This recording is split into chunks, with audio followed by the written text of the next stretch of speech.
जय जगन्नाथ जय श्रीकृष्ण सांग मैंने फैन को कमेगी शुणे कहीं सुगीबनी मोर माइक जेहेतु ना मो कथा भल सुगीबनी एपटे बढ़िया कथाटा उठाइला देख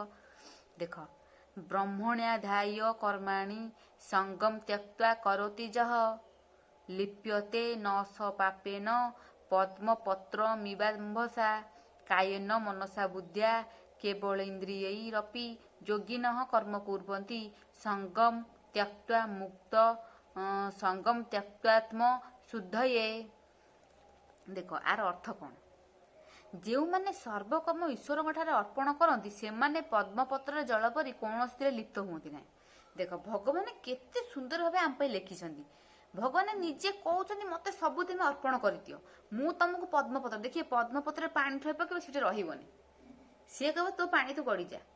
पोखरी टेकाटे मार पत्र पानी पड़ो कि देख से पानी से पत्र रही देखिए आपण मैंने परीक्षा करेंगे पद्मपत्र जमती पानी न रही भगवान कहते तू मत सबु कर्म अर्पण कर मु पद्मपत्र जलपति माने पद्मपत्र जमी जल न रही मुझे सेमती रखी किंतु आम मानक से भाव से भक्ति भगवान को सबकि अर्पण करने पड़ो आ बोली मोर आमर सब कहीकि भगवान को देले कौन हम निष्काम भाव में निर्मल चित्तर सबकि भगवान को अर्पण मुझे मो मनरू कहूनी सांग मैंने 138 पृष्ठ लेखा अच्छे आपण मैंने भी चाहिए आपण मैंने घर थे पढ़े ना आणिकी भी देखिकी पढ़ी पारे किणतुनि दुकान को जाइए देखिपारे 138 पृष्ठ माने ओडिया भी लिखाई आप पढ़ी पारे भगवान केते सुंदर भाव आम बाट तैयारी कर आम सेपटे न चली कंटारे चलुचे। देख भगवान निजे कहले जो मैंने सर्वकर्म ईश्वर अर्पण करती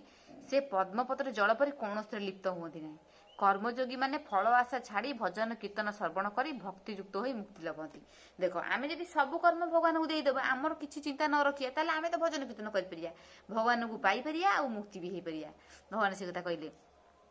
देख गीतर कौन लिखले पद्मपत्र जेह्ने जल लिप्त न हुए चिरकाल फल कामना त्याग करी आत्माभिमान परिहरी ईश्वर करी समर्पण जे कर्म जोगे दिय मन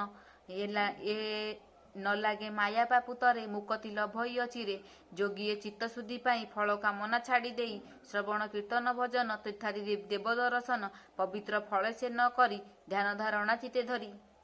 भगवान से कथा कहले माने सबु कर्म आम मान को कौन भगवान को अर्पण करने पड़ो आम मैंने जब सबु कर्म निष्काम भाव में निर्मल चित्त भगवान को अर्पण करदे आम पद्मपत्र जल परी रहिया। जय जगन्नाथ।